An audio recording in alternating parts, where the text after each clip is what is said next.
গেছিলাম রুবিতে চোখ দেখাতে, আর সেখান দিয়ে আসার পথে যা কাউতালানি করছি, ওরে বাবা রে বাবা। ওখান থেকে একটুকুনি আসার জন্য আবার মেট্রোয় চড়েছি আমরা। তাহলে চলো গাইস, তোমাদেরকে সবটা প্রথম থেকে দেখাই। এত মাথা ব্যথা, আমার সবসময় মাথা ব্যথা হতে থাকে, আর প্রিয়ারও শুনছে অনেক দিন ধরে মাথা ব্যথা হচ্ছে। তো বললাম দুজনে যাই গিয়ে চোখের ডাক্তার দেখিয়ে আসি। চোখের ডাক্তার দেখিয়ে বা কী হবে, যা ফোন ঘাটি আমরা সারাক্ষণ, হয় ফোন নয় টিভি, হয় ফোন নয় টিভি। মাথা ব্যথার কি কোনো দোষ আছে? এমনিতে তো আমার একটা চশমা রয়েছে, তার মধ্যে ভাবলাম যদি হয়তো পাওয়ারটা বেড়েছে, ওই জন্যই এত মাথা ব্যথা হচ্ছে। তো ভাবলাম সেই জন্য দেখিয়ে আসি আরেকবার পাওয়ারটা।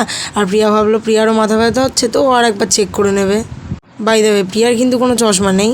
নেমেছি তো রুবিতে, এবার ডিরেকশানটা তো বাবা বলে দিয়েছিল, এবার কোন দিক দিয়ে যাবো সে নেমে আর খুঁজেই পাই না। কতক্ষণ ধরে ম্যাপ দেখে, যেখানেই যাবো আমাদের ম্যাপ দেখে ভুলভাল যাওয়া ইজ ম্যান্ডেটরি। গিয়ে ম্যাপ ট্যাপ দেখে কোনো রকমে পৌঁছাইছি দোকানে। গিয়েই মাত্র আগে বললো ফ্রেমটা চুজ করে নিতে। আমরা তো চুজ করে নিলাম ফ্রেম। আমি চুজ করেছিলাম এই লাল ফ্রেমটা, আর প্রিয়া একটা মৌমাছির মতো ফ্রেম চুজ করেছিল।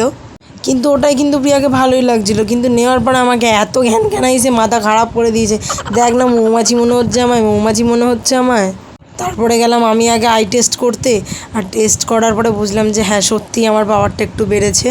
প্রিয়াকে বলেছি বাইরে থেকে ভালো করে ভিডিও করবে, ও ভালো করে ভিডিও করেছে। তারপরে প্রিয়া গেছে, ওকেও আমি ভিডিও করে দিলাম। কিন্তু একটা কথা কি জানো, প্রিয়ার আর চশমাটাই লাগেনি, কারণ বললো যে ওর চোখে সেরকম পাওয়ারই নেই। ওর নর্মালি ঠিক আছে, স্ট্রেস নেয় বলে হয়তো মাথাটা ব্যথা করে। ওখান থেকে বেরিয়েই তো আগে ছুটেছি খাবারের দোকানে। আমার মা দুপুরবেলা আমার জন্য ভাত বেড়ে নিয়ে বসে আছে, আমার কোনো হুঁশ নেই। আমরা বাইরে গেছি, মোমো বার্গার সব খেয়ে ঠেয়ে তারপরে বাড়ি গেছি।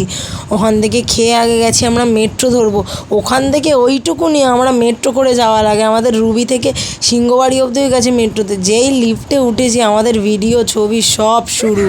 মেট্রো এত ফাঁকা, ওইখানের মেট্রো এত ফাঁকা যে বলার বাইরে।